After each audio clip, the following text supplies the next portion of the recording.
When people ask me why some households seem to escape the financial hamster wheel, while others run inside it for 30 or 40 years, I do not begin with stock tips. I begin with kitchens. That may sound like an odd place for a man like me to start, but money leaves tracks in ordinary rooms long before it appears in brokerage statements.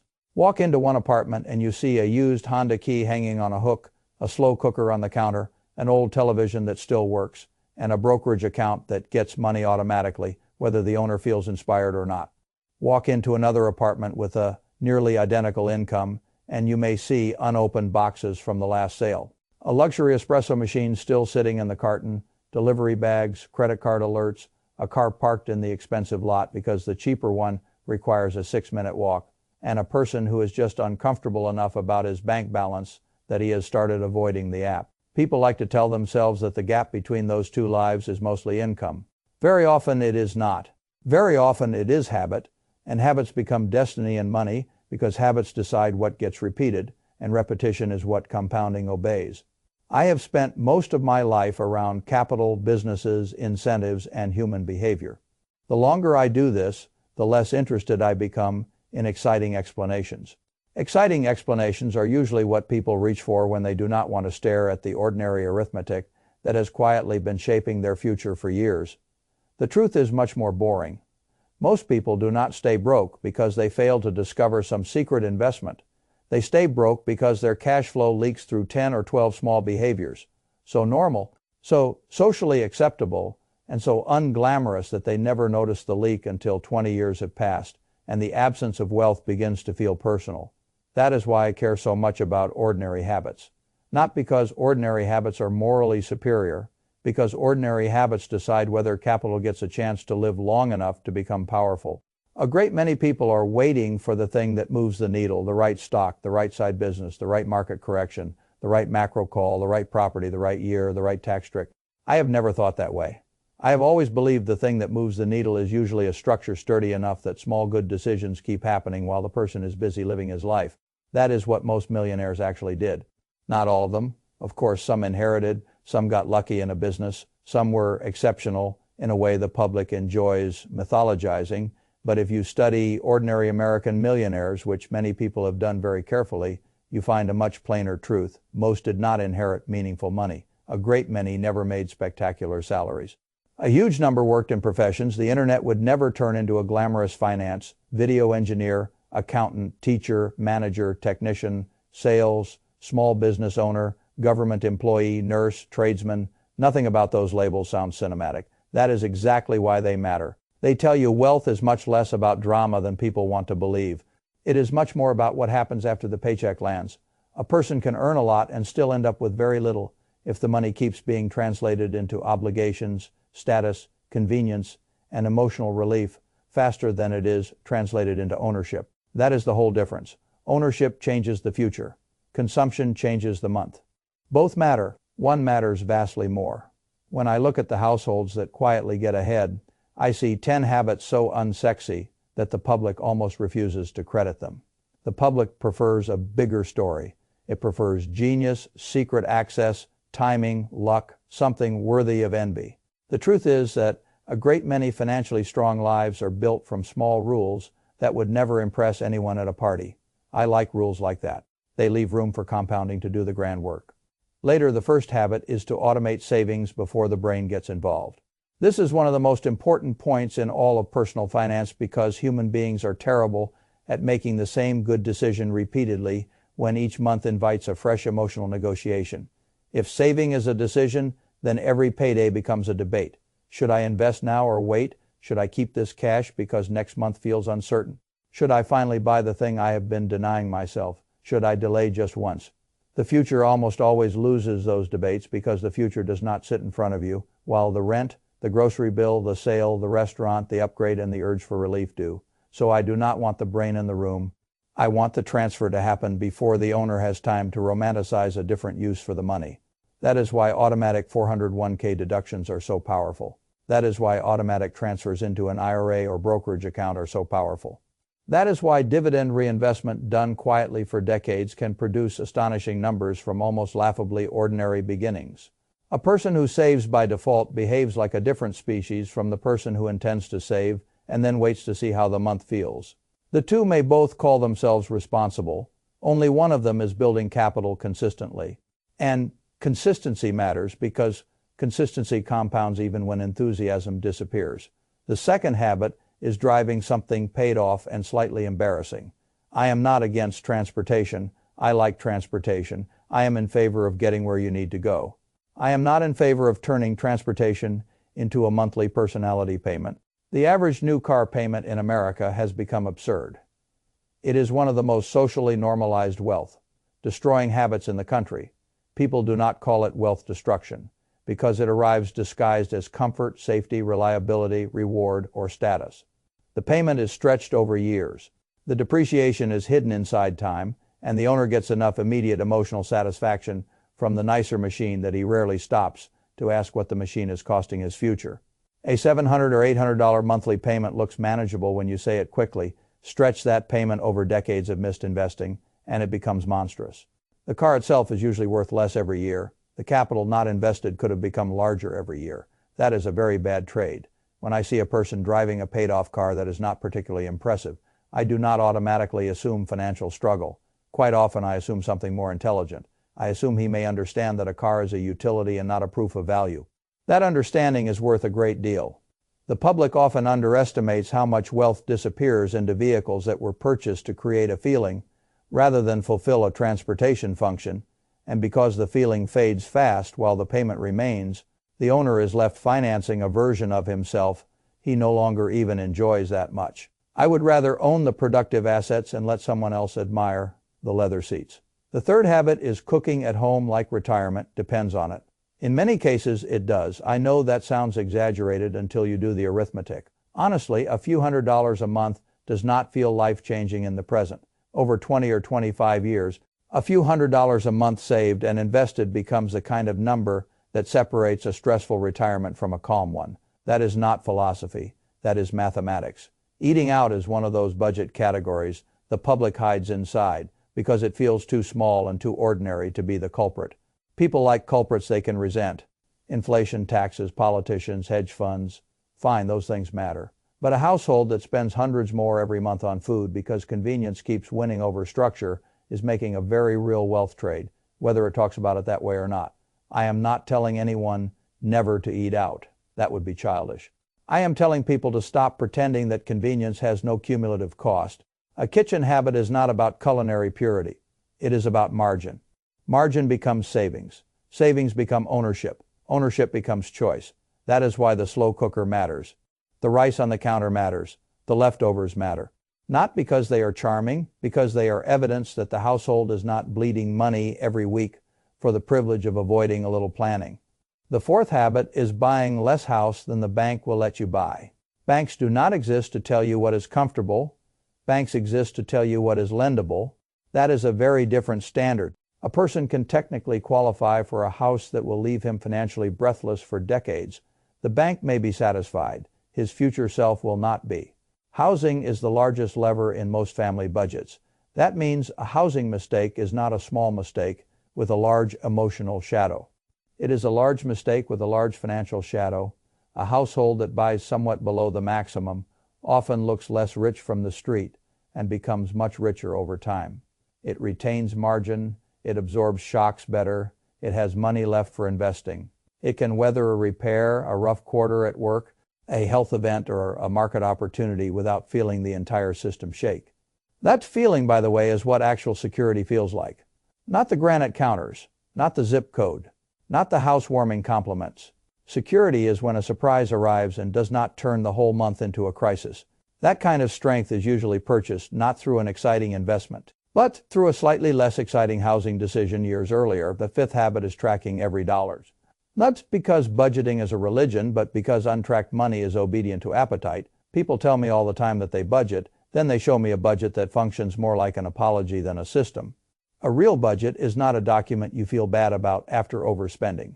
It is a mechanism that lets you see where your money is going, so you can decide whether that destination deserves to keep receiving it. If you do not know where your money goes, you cannot make serious decisions about your life. You cannot know whether you are trapped by income or by leakage.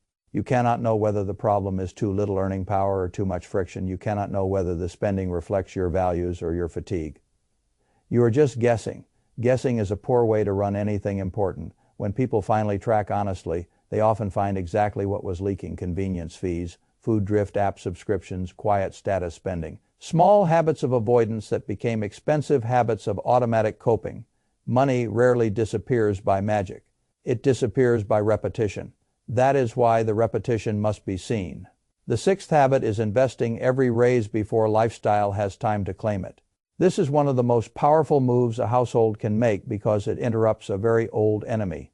Lifestyle inflation has a way of arriving disguised as fairness. You worked harder, you got promoted, you finally got a little more breathing room. Of course, you should upgrade the apartment, the parking, the phone, the clothes, the vacations, the lunch routine, the furniture, the little things that make the day feel more earned. Fine. Now do that every time your income rises, and you have created one of the most elegant traps in modern life. You are always earning more and never getting ahead. The money is being absorbed before it ever becomes capital. That is why I want the raise intercepted. The minute the raise becomes real, the investment contribution should go up before the new paycheck ever gets translated into a new emotional baseline. If the lifestyle never gets to meet the full raise, it cannot build expectations around it. This is one of the cleanest ways to grow wealth without constantly feeling deprived. The person never experiences the full pre-tax stream as spendable cash, so there is less sense of sacrifice. Meanwhile, the investment engine gets stronger every year. That is what I want. A structure that gets stronger without requiring theatrical self-denial. The seventh habit is buying the broad market and then doing almost nothing. This one offends a lot of egos because it leaves so little room for performance. People want to believe wealth comes from being clever. Sometimes it does. More often, wealth comes from being difficult to interrupt. A low-cost index fund is not exciting. That is part of the beauty. It does not ask you to prove brilliance. It asks you to own productive businesses, contribute steadily, reinvest, and leave the thing alone. The evidence in favor of that approach is overwhelming, and still the public keeps looking for something more dramatic, because drama feels like effort, and effort feels like it should be rewarded. The market has no obligation to reward your craving for drama. It often punishes it. The person who buys broad ownership of the American economy and then goes back to living his life is doing something very intelligent. He is admitting that time and discipline beat prediction for most people. He is admitting that fees matter, that taxes matter, that trading usually serves the broker more than the owner. And that ego is not a reliable investment manager. I have never known many people who became rich from their seventh best idea. I have known many who became rich simply by owning strong, productive assets for a very long time and not interrupting them with panic or vanity.